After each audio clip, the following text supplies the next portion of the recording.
Hello and welcome to another episode of Boom and Bust. I'm your host, Tony Clement, here at the News Forum, where all voices matter.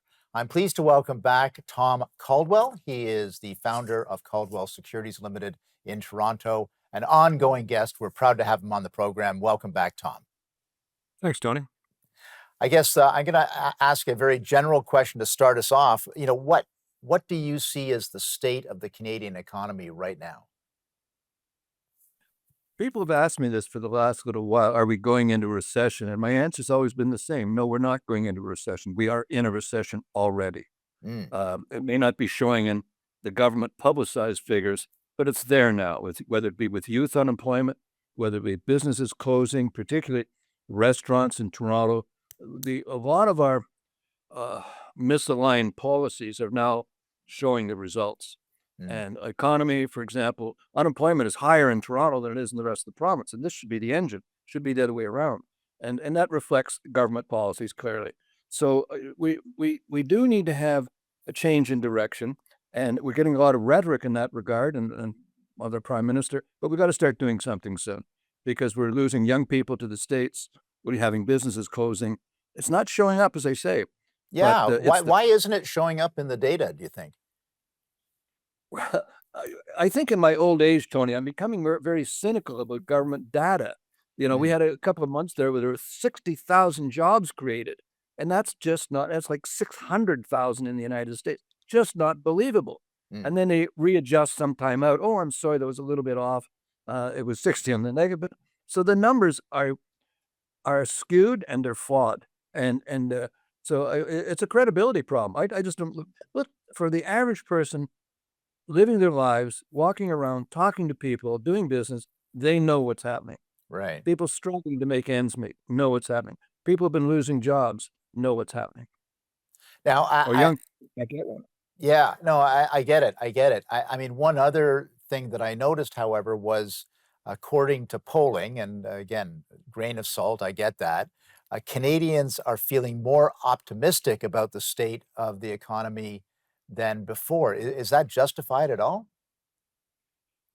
I think the rhetoric does justify it, and I think Mr. Carney has a period of goodwill where everybody's wishing him extremely well, because if he doesn't do well, we don't do well. So Mhm. I think what he's saying, he sounds like the right thing.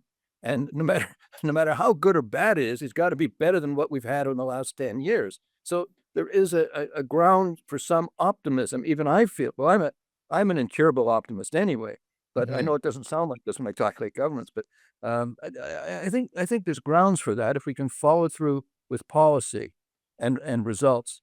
It's like business. I invest in a business. I'm not interested in good ideas anymore. I'm Mm. only interested in people who can execute, that can make it happen.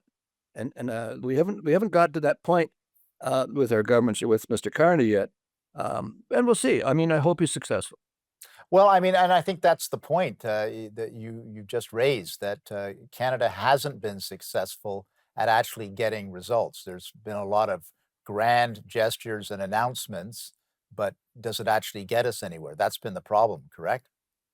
Yeah, absolutely. I was talking to a fairly senior liberal recently, and he said, we should have some programs maybe we could do. And I said, I don't want to hear any more government programs. Stop it.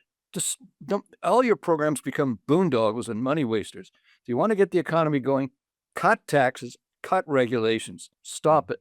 And they can't, like, if you want to get this economy moving, just cut taxes. But government's demands for income are so significant. They can't let off in the throttle unless they really cut spending up.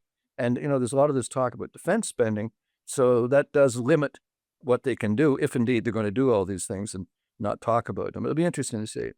No more programs. Cut tax. If you want the economy going, just cut taxes. Mm. Regulations also part of it, where it's burdening the economy in provinces. I can't remember the last time a tax was cut, though.